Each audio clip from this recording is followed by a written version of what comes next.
Durante o mês de junho é comemorado o orgulho LGBT, inclusive na semana passada teve a parada ao vivo e eu fiquei me perguntando como eu poderia falar da importância da comunidade em um dos vídeos. E felizmente, ultimamente nós temos tido muita representatividade em livros, séries, filmes e, por que não, também nos desenhos infantis. Por isso hoje eu resolvi falar de um desenho livre para todos os públicos, que é She-Ra e as Princesas do Poder, que me deixou chocada, porém feliz. E aproveitar para dizer o quanto esse tipo de representatividade é importante, principalmente para as novas gerações. É sério, não subestime desenhos animados. Eu fico surpresa que eu ainda não tenha aprendido essa lição. E olha que eu sempre gostei de animações. A minha primeira reação vendo She-Ra foi: sério que eu tô assistindo isso? O que eu tô fazendo com a minha vida vendo esse desenho bobinho? Por algum motivo eu não consegui parar de assistir e quando eu cheguei no antepenúltimo episódio da primeira temporada, eu já tava me derretendo em lágrimas. Sério. Tudo bem que eu me envolvo até demais com as histórias, eu entro na história e pego as emoções dos personagens como se fosse minha, e a gente tá passando por esse período de grande sensibilidade e luta, mas essas obras, elas nos tocam porque elas foram feitas por pessoas como a gente. Então eu acho que faz todo sentido se emocionar com as diversas formas de arte.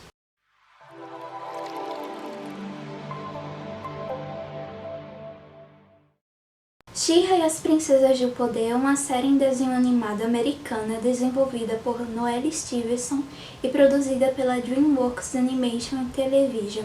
A série estreou em 13 de novembro de 2018 na Netflix e no mês passado estreou sua quinta e última temporada. E eu, atrasada, só vi esse mês.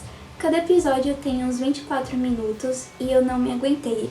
Me envolvi com as personagens e vi todas as 5 temporadas em 2 dias. Ela é um reboot da série de 1985, She-Ra, Princesa do Poder, que foi criada como uma versão feminina do He-Man com o objetivo de vender brinquedos. A premissa da história é basicamente uma jovem órfã chamada Adora, que, como muitos outros adolescentes órfãos, foi criada na Horda, um local onde esses jovens eram treinados e liderados por Hordak, o tirano que governava o planeta de Etéria. Adora acreditava que estava do lado justo da guerra. Ela foi ensinada que as princesas eram as do mal. Um dia, depois de se perder na floresta com sua melhor amiga Felina, Adora encontra uma espada mágica que a transformou na Princesa do Poder She-Ra. Mais tarde, percebendo o sofrimento que a Horda infligiu ao planeta e seu povo, Adora se une à resistência ao lado de Arqueiro e da Princesa Cintilante, que tem a ideia de reconstruir a Aliança das Princesas, um grupo de garotas mágicas para lutarem contra Hordak. Porém, Adora não só é obrigada a deixar para trás tudo aquilo que ela conhecia, como também tem de se separar de Felina, pois Felina sempre soube do que a Horda era capaz e queria continuar lá, mas ela não era protegida como Adora. Na verdade, Adora era a única pessoa que demonstrava se preocupar com Felina, e ao ser deixada por Adora, Felina se sente traída, deprimida, ameaçada pela mãe de criação das duas, Sombria, uma feiticeira maligna que sempre tratava bem a Adora e maltratava a Felina. Graças ao desgaste psicológico causado por Sombria e o abandono de Adora, Felina se vê estimulada a agir como a maior antagonista do desenho. Se você ver as imagens do desenho antigo, você vai notar personagens muito padronizados, inclusive dentro dos padrões de beleza, e nessa versão, embora o traço do desenho a princípio tenha sido criticado e dito como feio, eu fui percebendo o quanto as personagens são únicas nessa versão. A She-Ra / Adora deixou de ser aquela mulher de aparência sexualizada para ser uma menina jovial que realmente parece um adolescente. O Arqueiro passou de um cara ruivo e bombado para um garoto negro de masculinidade subversiva Sério, ele é o mais fofinho do grupo.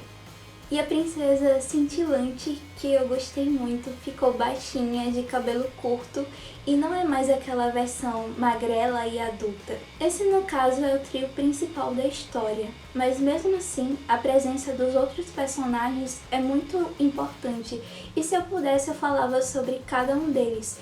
E para o vídeo não ficar muito longo, eu vou pôr aqui na tela uma imagem com alguns personagens para vocês notarem as diferenças entre elas. Eu amei a variedade de estilos, personalidades, tons de pele, a variedade dos padrões dos corpos. E uma coisa que não dá pra deixar explícita no desenho, mas que dá pra perceber ao longo dos episódios, é que nenhum desses personagens é hétero. Todos eles pertencem à comunidade LGBTQIAP+. Isso foi dito pela própria Noelle Stevenson, que é uma mulher lésbica assumida e casada, que desde a primeira temporada colocou um casal lésbico composto por duas princesas, Netosa e Spinnerella. Os pais do arqueiro, que aparecem na segunda temporada, são dois homens negros e gays. E eu tive que pausar o desenho para respirar, tanto que foi a alegria de ver aquilo em um desenho infantil.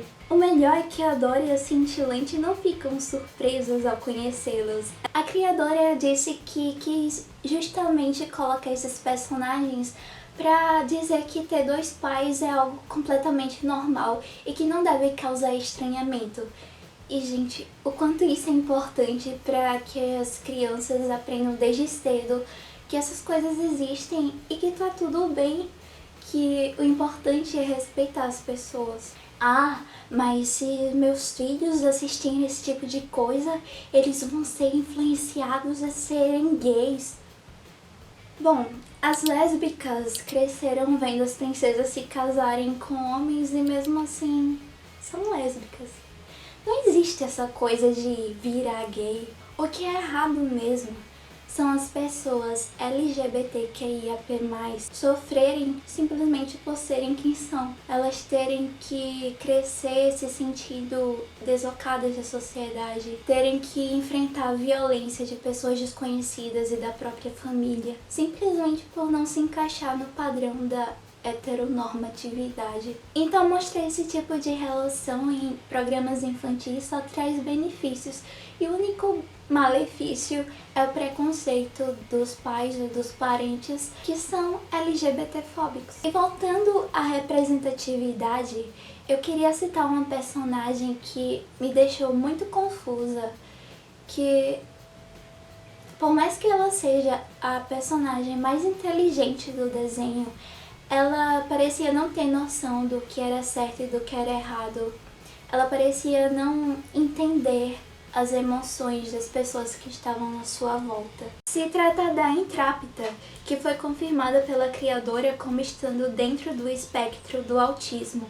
Inclusive, ela disse que um dos membros da equipe, Samuel Smansky, desculpe pela pronúncia, teve um papel importante no desenvolvimento da personagem, pois ele também estava no espectro.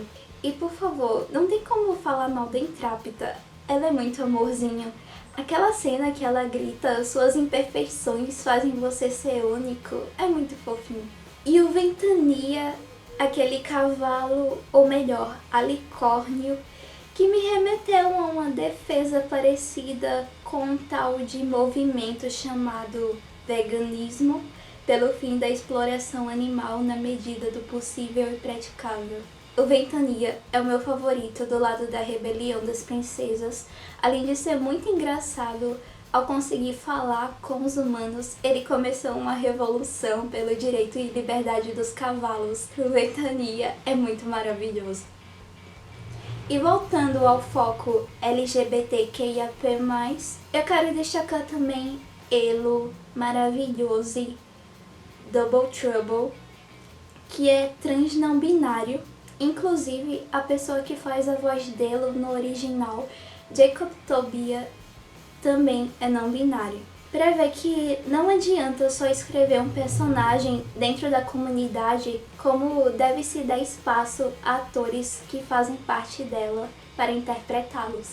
Inclusive, tem um personagem na quinta temporada que eu não consegui lembrar o nome dele, mas ele é trans, um homem trans, e o ator de voz dele também é um homem trans. E tem gente que pode dizer: ah, mas a Noelle não usou esses termos na história, então ela só tá falando essas coisas no Twitter pra chamar atenção. Primeiro que, se tratando de outro planeta, não daria pra usar os mesmos termos que a gente usa explicitamente. E segundo, perguntaram pra ela se o arqueiro seria uma pessoa trans, e ela respondeu que não faria sentido ela dizer que é, porque ele não foi escrito dessa forma. Todos os personagens foram desenvolvidos seguindo seus respectivos gêneros e sexualidades, e ela não podia mudar isso no final da história só pra fingir que tá sendo representativa. Alfinetadas merecidas a J.K. Rowling. E existem diversos personagens maravilhosos, engraçados e identificáveis, mas eu gostaria de dizer que a personagem que eu mais odeio, que me causou mais desconforto ao longo do desenho, é sem dúvida alguma a Sombria. Foi por causa dela que eu chorei da primeira vez, por causa da forma como ela trata a Felina, e depois vai dizer que foi pro bem da Felina. Eu não caí nessa e fiquei muito triste pela Felina, de verdade. Eu fico indignada em saber que tem gente que defende a Sombria, que acha que a personagem teve uma redenção.